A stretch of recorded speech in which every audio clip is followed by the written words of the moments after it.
Hey everybody, Tyler Cruz here, also known as Always Dizzy. I am back from the 2025 New Year's Open. I've been back for a while now, but this video is going to be kind of just a collage of various clips and photos from my tournament trip, comprised into one video.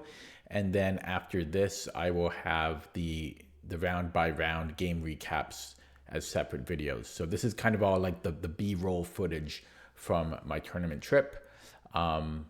So you'll get some voiceovers on some of the photos, and then the rest will just be a collage of the videos. So enjoy. Hey guys, I need to leave to catch my ferry in 5 minutes from now. I left packing really late this time.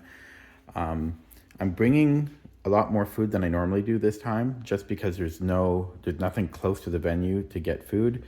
So if anyone's curious, I'm just bringing some leftover fried rice that I made.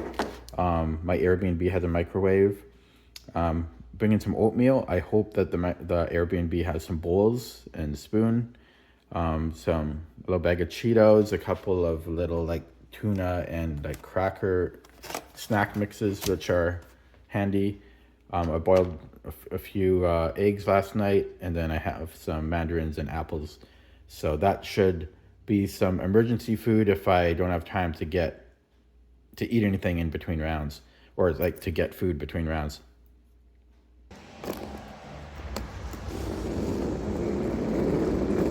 Finished round 2, on my way to go to my Airbnb. It's about 12 or 13-minute walk. That's the playing venue. Yeah, okay. Get to walk in the rain.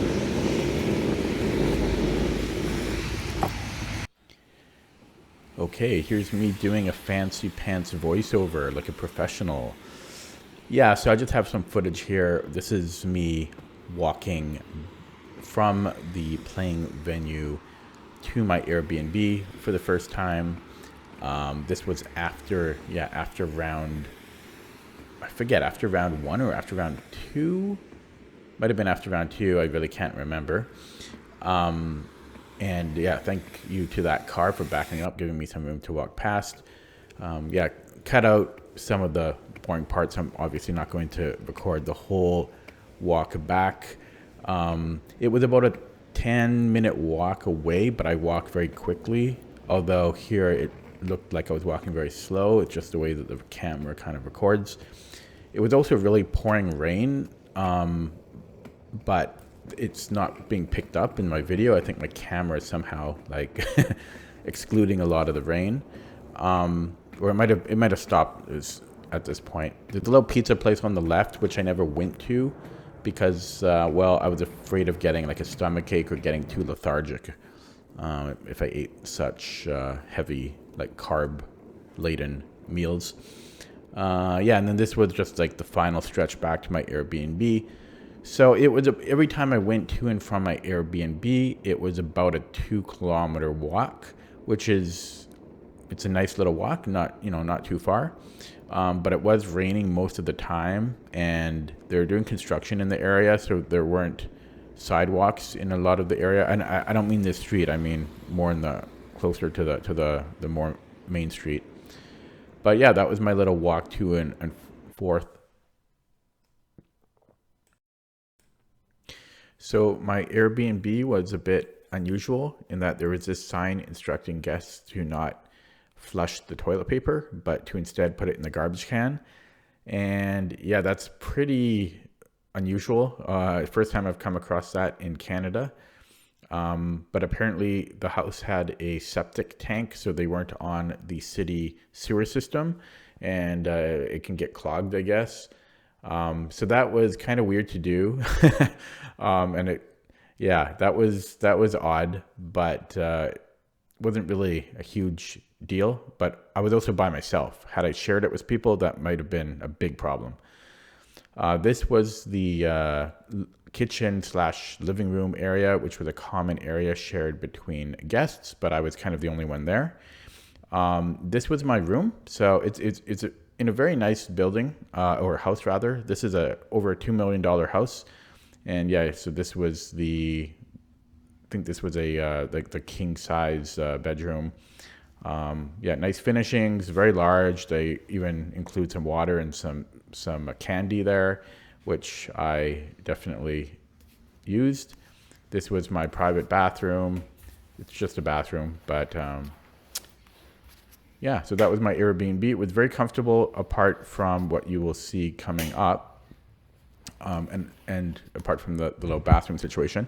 Oh yeah, this was the spiral staircase leading to the pathway outside of the house. I get dizzy very easily, and this was quite high up. So I was a bit nervous using this for the first time. I got used to it, but it's a lot tighter in person than it is on video there. This was Vietnamese food that I ordered from Uber Eats one night. This was a lemongrass chicken and lemongrass beef on rice. It was actually very delicious, but it was also very fatty and oily. So fortunately, I didn't get a stomach ache, but yeah. And then I also ordered, which you'll see in a second or two here, a Thai fried rice, which I saved for the day after. I didn't want to order Uber Eats twice and pay all the extra fees, so I just ordered these two dishes at once, and then I ate this the next day. Just there was a microwave in my Airbnb, so that was fine. It was a little bit light on chicken, but generally any rice dish is generally safe for my stomach to handle. As I said earlier, I avoid things like pizza or pasta, anything. I mean, rice is very carb heavy too, but it's a bit healthier.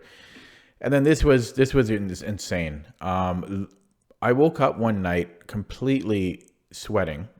This was actually the first night, and look at that. It was actually 78 degrees Fahrenheit in my room. Look at the time too, 12:43 a.m. And here's me talking, but I'm just going to use the voiceover.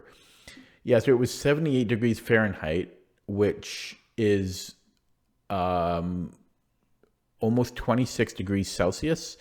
In Canada, we do use Celsius, but for some reason the thermostat was set on Fahrenheit. And yeah, it was just a whole ordeal. And here the video shows it's 1 a.m. I was up until like 2 a.m. dealing with it. And it just kept happening over and over again. I contacted the Airbnb host, and she said, "Oh, I turned it up because I thought you might be cold." So she had good intentions, but since the Airbnb used radiant floor heating, apparently it takes a really long time to change temperatures. And so after she jacked up the heat and I lowered it, it would take hours for it to lower.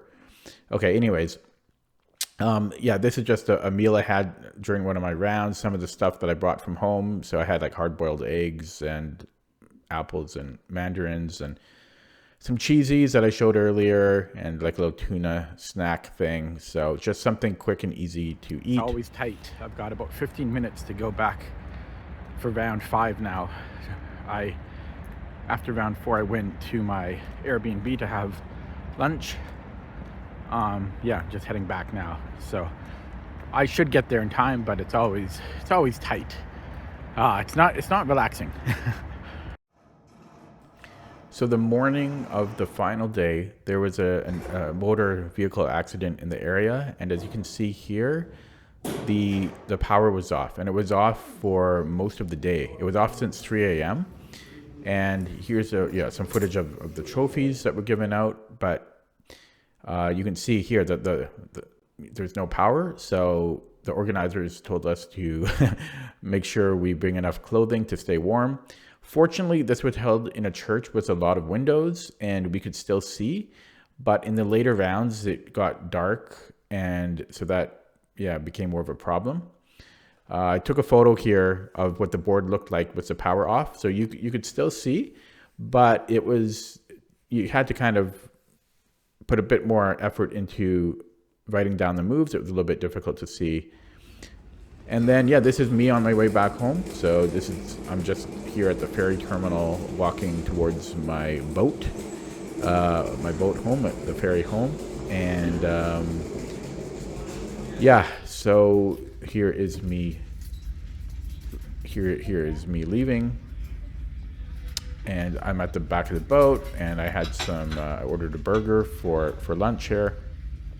And yeah, didn't have to wait too long for the ferry, which was nice. And I was looking forward to heading home and just, well, relaxing, because it's really tiring going to a chess tournament, especially for me when I bring my laptop and I work in the evenings or mornings between rounds. So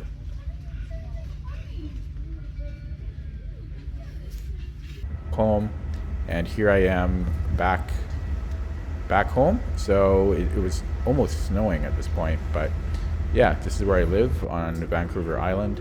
So I don't live in the trees there, but yeah, this is the ferry terminal that I was docking at back home. Yeah, stay tuned for my game recaps.